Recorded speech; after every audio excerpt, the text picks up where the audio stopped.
Perkenalkan, saya Talita Zafira dengan NIM 2019-012-043. Di sini saya akan menjelaskan mengenai proses drilling. Apa sih proses drilling itu? Proses drilling merupakan proses permesinan yang digunakan untuk membuat lubang lingkaran pada benda kerja. Pengeboran ini biasanya dilakukan dengan alat silindris yang berputar dan memiliki dua sisi potong pada ujungnya. Alat ini dinamakan dengan mata bor atau drill.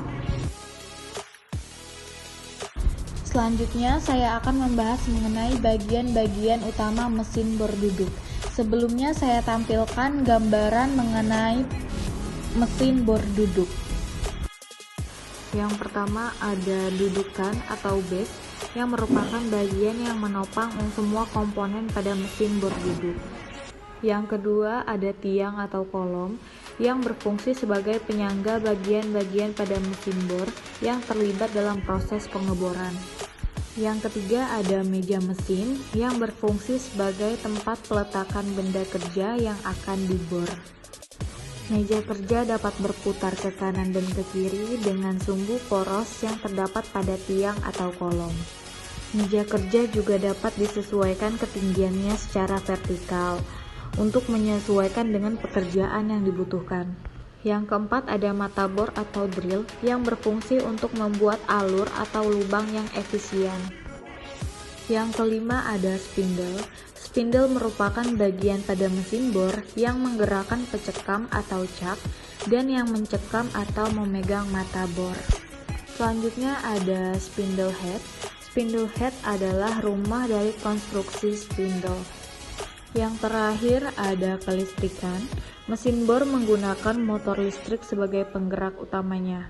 Motor listrik harus dilengkapi dengan kabel penghubung, kabel power, sekring, saklar on-off, lampu indikator, serta saklar pengatur kecepatan. Selanjutnya saya akan membahas mengenai settingan benda kerja. Di sini kita menggunakan plat stainless dengan tebal 1,5 mm.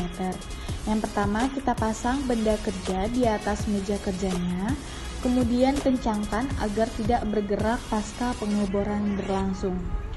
Untuk plat tebal seperti ini disarankan untuk menggunakan pelumas supaya tidak panas untuk mata bornya. Jika mata bor panas, nanti akan cepat haus.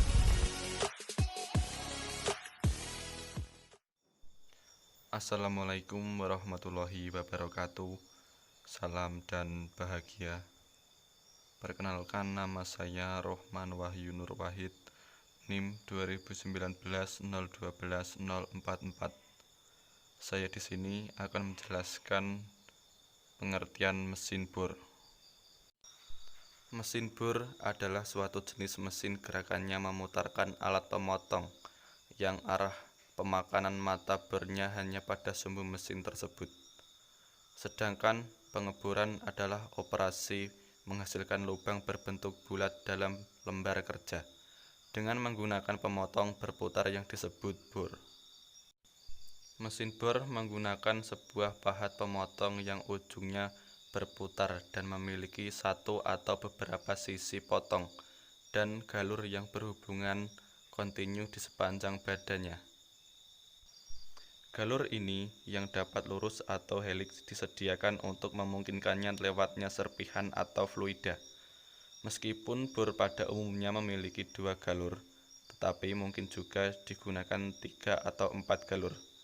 Maka bor kemudian dikenal sebagai pengebor inti.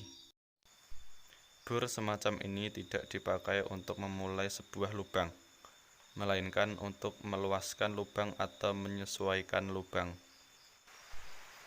Di samping itu, mesin bor juga berfungsi untuk membuat alur, perluasan dan menghaluskan secara presisi dan akurat. Adapun mesin bor terdiri dari berbagai jenis, di mana masing-masing memiliki fungsinya sendiri-sendiri. Demikian yang dapat saya sampaikan. Terima kasih. Salam. Oke, selanjutnya nama saya Dwi Andrian dari Prodi Teknik Industri kelas B dari Universitas Sarjana Wiyata Mahasiswa NIM saya 2019-012-042 akan menjelaskan proses pengerjaan proses drilling mesin bor duduk.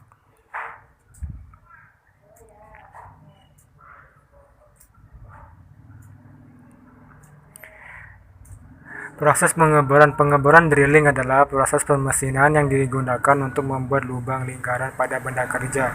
Pengeboran biasanya dilakukan dengan alat silindris yang berputar dan memiliki dua sisi potong pada ujungnya. Alat ini disebut mata bor atau drill. Mata bor yang paling umum digunakan adalah fuse drill.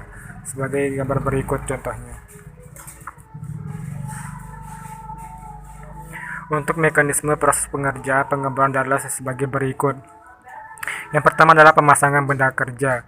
Jika menggunakan ragum untuk benda kerja rata dan mendatar dengan ukuran benda tebalnya lebih pendek dari ukuran tinggi mulut ragum. Di bagian bawah benda kerja ditahan dengan bantalan yang rata dan sejajar paralel. Agar ragum tidak turut bergerak, ragum diikat dengan menggunakan mulut baut pada meja bor. B. Jika tidak menggunakan ragum, benda kerja diikat pada meja bor dengan menggunakan dua buah mur baut, dua buah penjepit bentuk U dengan dua balok penahan yang sesuai.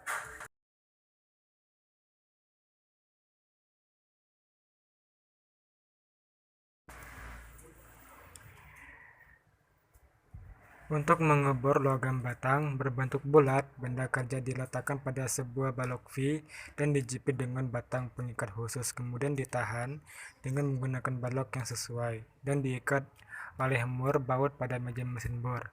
D. Untuk benda kerja yang akan dibor, tembus benda kerja dijepit dengan menggunakan batang penjepit khusus balok penahan yang sesuai tingginya dan diikat dengan mur baut.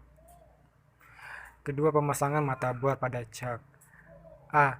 Bor dengan tangkai lurus atau taper langsung dimasukkan pada lubang sumbu mesin bor. Tidak boleh menggunakan pemegang bor. Dengan demikian, lubang alur penerima ujung taper dan lubang taper diimbangi oleh selubung yang distandarisasi atau dinormalisasikan. Ujung taper tidak digunakan untuk memegang, tapi untuk mempermudah dilepas dari selubung dengan menggunakan soket. Sebelum melepas bor, sepotong kayu harus diletakkan di bawahnya sehingga mata bor tidak akan rusak pada saat jatuh. B. Bor dengan tangkai silinder digunakan pemegang bor berkonsentrasi sendiri dengan 2 atau 3 rahang. Bor dimasukkan sedalam mungkin sehingga tidak selip pada saat berputar.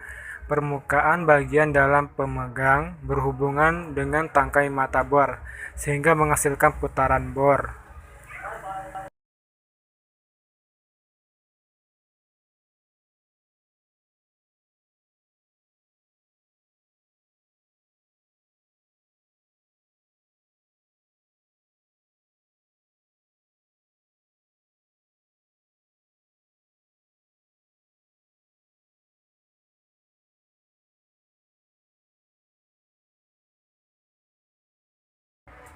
Oke, sekian dan terima kasih dari saya. Apabila ada salah kata mohon dimaafkan.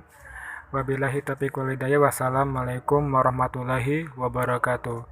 Salam dan bahagia. Demikian pembahasan mengenai proses drilling. Terima kasih. Salam.